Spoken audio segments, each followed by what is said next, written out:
The 2022 Global Development Forum keynote speaker, the Honourable Pat Conroy, Australia's Minister for International Development and the Pacific, discussed current issues facing the Pacific Islands, including the threat of climate change.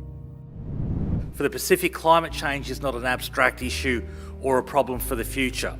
It is an existential threat unfolding right now, as low-lying atolls and islands are already being partially submerged by rising sea levels, as saltwater incursion is affecting local food production, as island countries like Kiribati, surrounded by ocean, are facing severe shortage of fresh water, and as cyclones are becoming more frequent, more powerful and more destructive.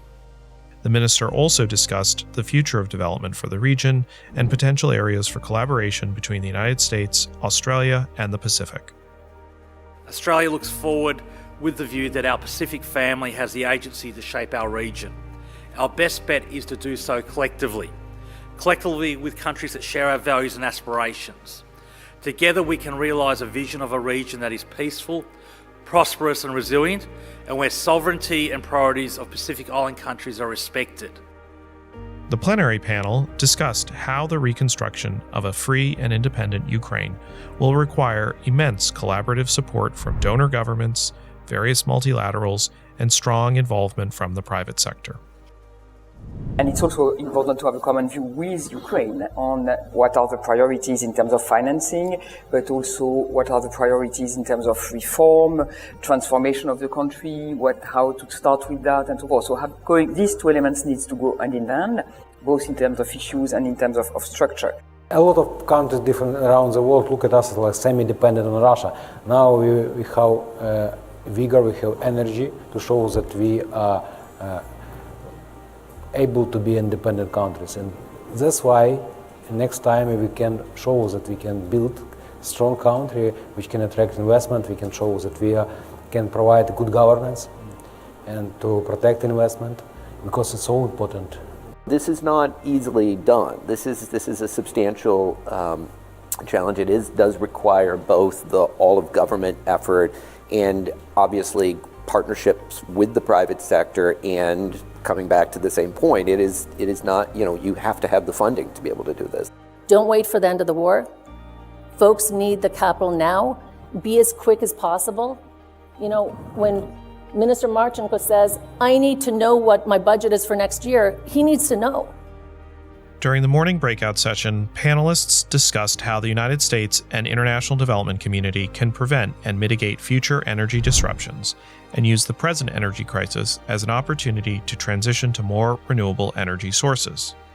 The energy transition has to be about ending acute energy poverty as quickly as possible, powering broad-based economic development, not just small-scale economic activity that development agencies love to support, but really kind of building entire economies that can thrive in the 21st century.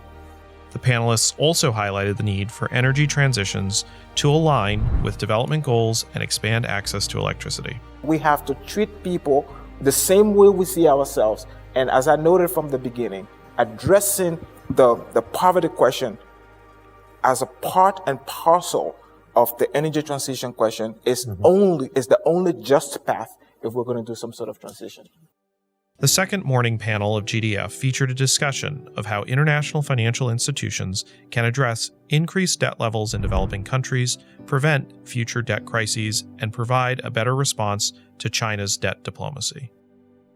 We are in this situation again, in large part because, number one, developing countries need finance. Number two, China came in and said, here's an opportunity not only to provide strategic finance, but development finance. And countries were very willing to take it for good reason. We need to think about them as a banker, not a benefactor, not as a traditional donor. When we talk about traps, I think there are traps here. There are certainly debt traps. But the challenge with the trap analogy is it makes it sound like China intentionally wants countries to fall into a trap and stay in a trap of indebtedness, which I honestly don't buy, because that's not actually in China's interest.